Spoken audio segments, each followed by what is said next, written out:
café tá pronto! Um espaço de afeto, acolhimento, escuta e troca. Queremos agradecer a vocês, queridos ouvintes, queridos telespectadores, agradecer ao estúdio Sua Música e muito obrigado por mais esse episódio aqui conosco. Não deixe de nos seguir no Instagram, no Spotify, no YouTube, se inscreva em nosso canal e principalmente o boca a boca. Divulgue para outras mães, outros pais, outros educadores. Gostou? Clica lá. Com certeza. E aproveite para mandar as dúvidas, sugestões também, né? Sem Participem. dúvida. Se você, diretor, coordenador, professor de escola, quer ter uma conversa aqui com a gente está fazendo esse trabalho agora. A gente leva o café até vocês. Um café personalizado com o tema da sua preferência e daquele que você precisa, que sente que está faltando na sua escola. O tema de hoje, a gente vai dar continuidade. Lembra aquele episódio que a gente falou sobre o desfraude? É uma época em que a criança começa a descobrir o próprio corpo, a se tocar um pouquinho mais. E aí a gente vai abordar sobre a sexualidade na primeira infância. É uma época fálica. As crianças começam a perceber que elas têm alguns órgãos que elas até então não tinham o menor conhecimento. Elas sentem, mas não sabem interpretar o que estão sentindo e como agir, né? Diante do que elas estão sentindo no corpo. É uma curiosidade. O que a gente precisa tomar muito cuidado, o adulto, muitas vezes, ele vai lá para esse caráter erótico, né, da sexualidade. A criança não tem esse caráter. Isso é muito importante a gente deixar claro desde o começo. No comecinho é só descoberta. Assim como, é gostoso mexer num bichinho de pelúcia fofinho, é gostoso chupar o dedo. Para ela também é prazeroso descobrir algumas partes do seu corpo, principalmente essas partes íntimas. Então é onde o menininho começa realmente a manusear o pênis, a menina começa a mexer na sua vulva, até alguns pais às vezes ficam em dúvida, né? Porque as crianças às vezes brincam um com o outro, porque isso dá prazer. Mas o que a gente precisa desmistificar e lembrar... Não tem a erotização. Não tem. O que a gente precisa saber é como conduzir isso de uma maneira saudável e nada traumática. E simples, né? Sim. Simples, para que não levar para nenhum lado a mais do que é necessário. Aquilo que a criança tem a capacidade de absorver naquele momento. Não adianta erotizar ou querer explicar além do que a capacidade que ela tem. Da idade, de tudo isso. Isso é importante. Que a Lu comentou no carro. Fala, Lu. Não, que é muito bacana isso que vocês estão trazendo. O adulto... a gente já tem, né?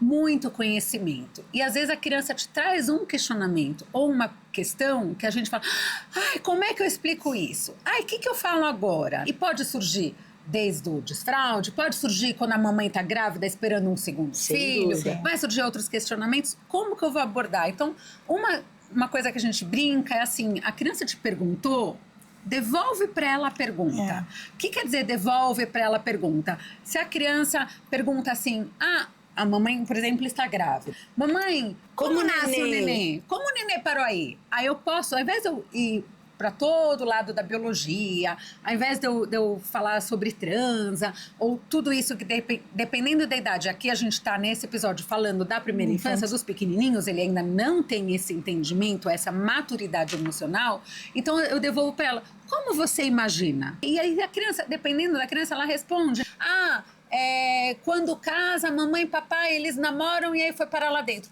Tem razão. Ponto, acabou. É o suficiente para aquele momento. Eu acho que o papai põe uma sementinha na mamãe. Tem razão. Também. Ponto, acabou. Então, assim, dependendo do que a criança te traz de resposta, a gente também já sabe o caminho que ela tá pensando. Exato. O que eu comentei no carro, não né? Não dá pra fantasiar, né? É o conhecimento que ela já absorveu de alguma forma. Que a criança nasce dentro do repolho. A cegonha. Exatamente. Eu acho que não vale a pena fantasiar. Quanto menos mentiras, é melhor sempre. Acho que para tudo, não só neste tema, para tudo. Se você quer estabelecer uma relação de confiança com seus filhos, você tem que ter a verdade. A tua verdade vai até um limite do entendimento dela. Mas é a verdade. Eu não vou viajar e inventar histórias que depois ela vai desconfiar da sua palavra. O que a Rose brincou, né? A Lu me comentou no carro, é de um episódio que eu lembro, que eu não lembro se eu li ou se era de fato uma piada, mas era uma criança que no almoço tava o pai, a mãe, o irmão mais velho almoçando, e de repente a criança fala: o que é virgem? E aí a mãe engasga, e aí o pai sai, já sai andando, né? O pai não sei o quê, não sei o quê. Até que... Mas por que você está perguntando isso? E aí a criança fala assim: eu li aqui, azeite extra virgem. Então, de repente... não tem nada a ver com a sexualidade, né? Pensando nesse lado erótico. Então, assim, sempre é bom a gente devolver a pergunta. Sim. Eu queria fazer um comentário muito pertinente ao começo desse episódio, que a Rose, quando ela estava expondo, quando a criança mexe na vulva, quando a criança mexe no pênis. É muito bacana quando a gente consegue nomear da forma correta. Eu sei que tem famílias que às vezes optam, e também tá tudo bem, que é uma forma carinhosa. Então fala, é a xoxota, ou é a pepeca, é o pintinho. Periquita. Mas a gente tem aí controvérsias, que é aquilo que a gente trouxe no episódio sobre o desfraude. Que se dentro do âmbito social, a criança, ela fala assim, a minha periquita. A outra criança fala, a minha perereca. Eu já tive criança que falou a minha perseguida. A Rose estava me trazendo a minha arco-íris, Então, a assim, gente tem uns temas assim bem variados nesse assunto. 1000 nomes. E lembram que eu comentei, né, no episódio do desfraude, que o garotinho dentro do banheiro, ele queria espiar no banheiro feminino. Eu falei, por que você quer ir lá? Mas é porque ela falou que ela tem a perereca. Quer saber qual é? Então ele queria ver uma perereca. Ele estava pensando no animal. Uma associação. O animal perereca. Então, assim, se a gente fala tantos termos que para uma criança de 2, 3 anos, 4 anos... Tá absorvendo, né? Tudo memorarem. Isso. Cotovelo, testa, joelho, tornozelo. Então, por que não falar vulva e pênis? São os nomes, até né? para você desmistificar um pouco esse assunto. Eu não preciso mesmo criar porque, um nome diferente. exatamente, essa criança ela vai crescer. E por que não crescer com uma sexualidade melhor resolvida? Antigamente era muito tabu, né? A gente não podia falar. Eu sou mais velha, então assim, o tabu diante da sexualidade era muito forte, muito pesado, e a gente fica caraminholando coisas que não precisaria. Não precisa, não precisaria. Tem que tratar com leveza. Tem que tratar com leveza, sem banalizar. Eu acho que assim, não dá para de repente banalizar o assunto, mas assim, a gente pode tratar isso de uma maneira mais natural, mesmo direta, porque a nossa sociedade hoje, ela segue num movimento muito intenso, muito rápido. Então assim, quanto mais essa criança sabe, mais ela vai ficar bem resolvida, mais ela vai ficar confortável, talvez não nessa primeira infância, mas no decorrer, crescer, né? Ela vai crescer. E aí, assim, quando isso vira um tabu dentro de casa, a criança vai procurar resposta. E é o que a gente já falou aqui várias vezes. A criança é muito curiosa. Se você não consegue sanar essa curiosidade da criança, ela vai procurar quem vai sanar. E aí a gente entra até mais pra frente... Ela vai buscar num site, de repente? Então, num site, uma pessoa menos confiável, né? Exato, que é o grande temor, acho, de todo pai e toda mãe, é procurar num adulto confiável, ou um adolescente. Confiança é tudo. O quanto seu filho se sentir confiante, confortável dentro da sua casa, e poder conversar sobre tudo isso, gente... Aí, assim, a gente tem certeza que o pai e a mãe estão seguindo no caminho certo. Eu tenho uma tática, uma forma de falar. Com os filhos, tudo bem. A gente dividia. Era do meu tempo, né? Hoje já é um pouquinho diferente. O que era assunto de menina, era comigo. O que era assunto de menina, meu marido que tratava. E tudo bem, funcionou, tudo bem. Foi um jeito de vocês. Foi um jeito da época, porque era assim. Hoje a gente tem outras estratégias. Não, dá pra fazer esses combinados. Se a mãe não se sente confortável em falar com o menino... Não é nem por isso. É porque eu não tenho a vivência do que é ter um pênis. Então eu não posso falar sobre isso. Certo. Enquanto que o pai pode. A mesma coisa que ele não sabe o que é, sei lá, se tá com uma coceira da vulva, qualquer problema de criança, né, da menina. Então são coisas diferentes. Então a gente optou por isso. Era o caminho da época, funcionou. Atualmente, por exemplo, com meus netos, eu procuro não responder. Eu escuto a conversa deles. Uma vez eu escutei a conversa de 2 netos totalmente maluca dessa questão de fertilidade, como que faz uma transa, tudo. Aí eu parei os dois e falei assim, estava até com a minha filha no carro. Vocês têm que conversar com seus pais. Eles vão dar a melhor explicação. Nem eu nem ela quisemos explicar, porque a gente não sabia Até porque a também linha. invadiu o espaço, né? A gente não sabe a linha dos pais, então eu nunca interfiro nisso. Eu sempre falo, vocês têm que confiar pai e mãe, mesmo que alguém ameace, qualquer coisa, pai e mãe. Eu sou vó, pode confiar em mim, mas primeiro seus pais, sabe? Sim. Então essa é a linha que eu adoto. Eu sei que na escola vocês também podem, eu não tenho experiência de crianças da primeira infância, na escola? Na escola aparecem algumas situações e elas são até engraçadas, porque muitas vezes o adulto esquece que a criança é criança e tende realmente a erotizar, né? Então fica muito assustado. Então eu acho que esse episódio ele veio para deixar claro, primeiro de tudo, isso. A criança não tem ainda essa zona erótica. Essa malícia. Né? Não Essa tem malícia, essa é a palavra Então ele certa. vai sentir o prazer porque é gostoso.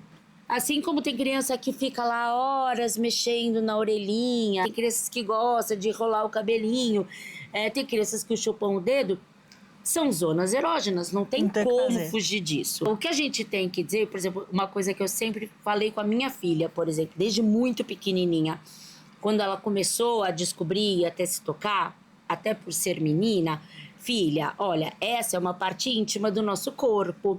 Então a mão tem que estar limpinha, porque senão sim, pode entrar sujeira. E aí o xixi, em vez de sair normal, ele vai arder.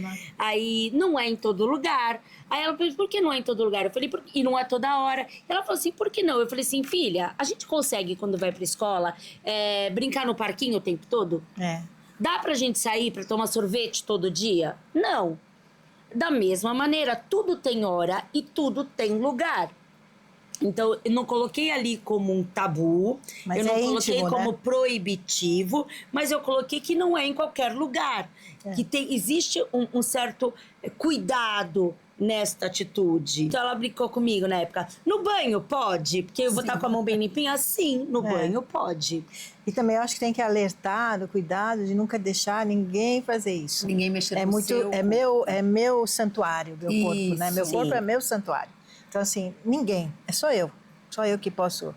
Isso é uma coisa que é importante, até nessa descrição do nome, eu acho que isso também vai influenciar. Porque quando você tira o tabu dos nomes, você também está dizendo para a criança que aquilo ali, se alguém virar para você e falar assim, eu quero mexer na sua pererequinha, vai, não tenho isso. Se a pessoa usar, fala assim, não, é meu. E é uma coisa que a gente sempre também tem que ensinar a criança. Né? Mas também, de uma maneira suave, comentando, sabe, filha? Tem algumas partes do nosso corpo que são só nossas. É o que, nesse exemplo que você deu com a sua filha, eu tive isso com um dos filhos, pequenininho, e foi bacana que, da mesma maneira que ela conversou com você, ele também conversou comigo, né? E ele me chamou, mãe! Ele tinha acabado de sair do banho. Eu lembro que eu colocava até aquelas toalhas que tem capuzinho e vestiu a toalha, tava sentadinho de chinesinho na cama. Ele tava assim, enroladinho, né, na toalha com o capuzinho, e dali a pouco ele pôs a mãozinha, começou a manipular o pênis, e eu tava indo buscar o pijama. Mãe, corre aqui. Olha, o que foi? Tá duro! Aí eu, Olha, cresceu! Olha, tá crescendo mais! Mãe, tá ficando maior, muito! Mãe, se eu mexer, vai ir até ali? Apontou lá na janela, né? É uma inocência, né? É uma inocência. E eu falei assim, não é igual o nariz do Pinóquio. Por que ele tá ficando duro? Eu falei assim, porque você mexeu, é gostoso, e ele seu fica corpo, duro né? quando você mexe. Ele cresceu de tamanho. Dizer, né? É da sua natureza. Com os meninos acontece isso. Ele cresceu de tamanho. E se eu parar de mexer, ele vai ficar mole de novo? Se você parar, ele vai ficar mole de novo. Aí ele parou. Olha, não sei o quê. Então, era um jeito. Eu falei, que legal. Ele, é gostoso, por isso que ele fica duro. Na época, eu lembro que eu falei, olha, então, agora a gente vai vestir o pijama. E deixa eu te contar. você viu que é gostoso, que é mexer, mas é uma parte do nosso corpo que a gente anda vestido. As pessoas não andam sem roupa, as pessoas cobrem. Mesmo na né? praia, no clube, As né? pessoas cobrem o pênis, as pessoas cobrem a vulva e a vagina, as pessoas O cobrem peito. o bumbum. Ele não fica de fora. Então, essas partes que elas estão cobertas, que por uma convenção, os adultos, a sociedade, as crianças, a gente cobre, essas partes que a gente cobre, a gente não fica mexendo também na frente dos outros. São Não denominadas adianta Mas sempre as crianças, foi mas de uma as maneira mais partes simples, íntimas, né? Exato. As partes o que a íntimas. gente cobre, a gente faz também no seu quarto, no banho, dentro da sua casa, evita na frente das pessoas. Dos Mas seus a gente já amigos. teve casos na escola de crianças que a gente repara que estão Se manipulando. que às vezes está sentadinha de chinês assim, indo para frente, para trás, para frente, para trás, e aí começa às vezes até a transpirar e tal. Verdade. E aí a gente não vai chamar atenção. Mas distrai, Para com né? isso. Distrai, né? Exato. Vai Muda distrair, o tema. muda o foco. Vou oferecer uma outra brincadeira. Não recriminar. Porque quanto mais você Volto falar a não dizer, faça, vai agora fazer, né? não é hora. Agora é hora de fazer uma proposta, agora é horário de brincar, agora é horário de ouvir a história. Então você vai colocando para a criança que existe limite, que existe não uma pode toda hora hora para fazer também, né? aquilo. Aquilo não é sempre quando dá vontade. Não é um exagero, precisa tomar cuidado com isso. Eu vou contar um caso. Eu tinha justamente uma criança que ela realmente se manipulava bastante. E aí ela ia procurando os lugares, né? A cadeira, a quina da mesa, em alguns momentos. E a gente percebeu que, assim, aquilo estava muito constante. Quando a coisa começa a tomar uma outra proporção, a gente tem que investigar um pouquinho para saber o que está acontecendo. E até conversar com a família. Exato. E quando a gente conversou com a mãe, o que aconteceu ali naquela situação, a mãe colocava todos os dias aquela criança para dormir à tarde. E aquela criança ainda pequena dormia no berço. E aí o que acontecia? A criança não tinha sono, então ela vai se entreter. Ali não tinha nada para ela se entreter. O que ela fazia? Justamente ficava nessa manipulação. Então achava a grade do berço, alguma coisa assim. E foi onde a gente descobriu. A mãe, muito sem graça, até com a própria filha, falou assim: filha, você tá fazendo ginástica? E aquela criança repetiu isso, Repetiu isso. Então, quando a gente perguntava: o que você tá fazendo? Do que você tá brincando? Tô fazendo ginástica.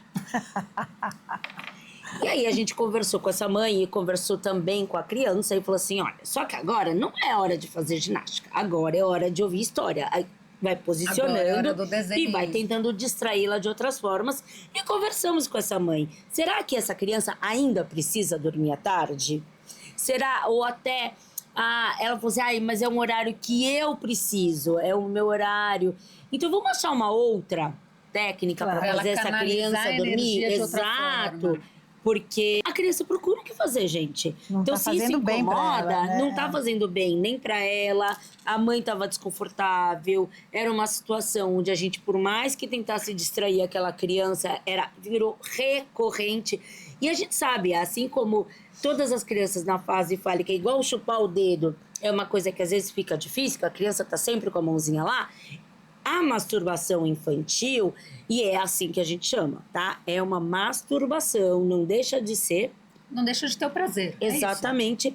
Ela acontece. Então, o que você tem que fazer é procurar dar subsídios e ajustando isso para a criança conseguir achar outras formas de se distrair, outras formas de ter um prazer. Isso. É o equilíbrio, né, que a gente sempre fala, os limites, pra tudo, né? Não tem jeito.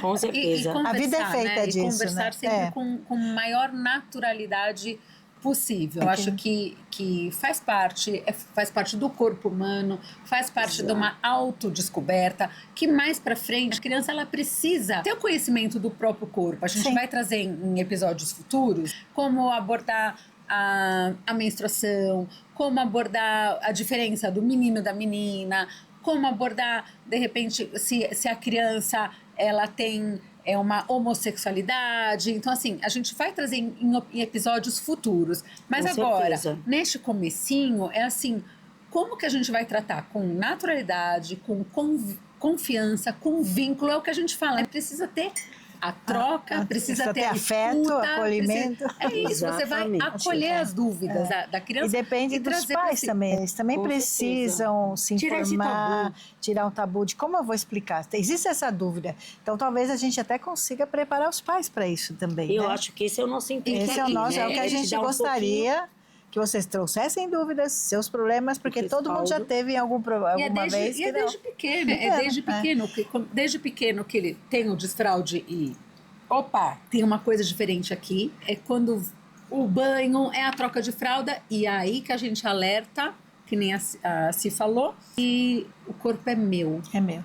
Eu que vou manipular, eu que vou me tocar. A mamãe pode, ou eventualmente a professora, ou a moça da escola que vai trocar uma fralda, mas mesmo quando a gente vai tocar numa criança, a gente fala com licença. Isso, eu ia falar. O corpo ele é um santuário. A medicina chinesa trata o corpo como um santuário. Exato. Então, quando a gente faz uma massagem, qualquer coisa, a gente pede licença. Pede permissão. Você pede licença, porque você tem que mexer. De uma criança. Né? Olha que, se você pegar uma criança pequena, olha que coisa bruta, você já tá ali, incomodado, aí de repente vem um adulto com aquele monte de lenço na mão e... a criança vai gente, é chocante, exatamente. É uma agressão. Então assim, ó, vamos limpar o nariz? Ó, vou assoar seu narizinho. Mostra pra criança o porquê e o que você tá fazendo. A mesma coisa com a sexualidade nesta primeira infância. Mostra pra criança o que pode, o que não pode, a hora certa. A criança entende. É verdade. Né? O adulto não pode se sentir refém da criança. Isso é uma coisa importante. A gente tem que ter firmeza e clareza da nossa intenção. Então, se você sabe que você vai falar para aquela criança que aquilo sim é gostoso, mas que não é em qualquer momento, tá certo. Seja clara. É o que ela pode entender naquele momento, na primeira infância. Uma descoberta importante, né? O que a gente queria trazer hoje para vocês é uma prévia, uma primeira abordagem sobre a sexualidade infantil. E mais para frente a gente vai crescendo com o tema. As crianças vão crescer. Deixem aqui suas dúvidas, seus comentários, sugestões. Obrigada pela participação. Contem com a gente.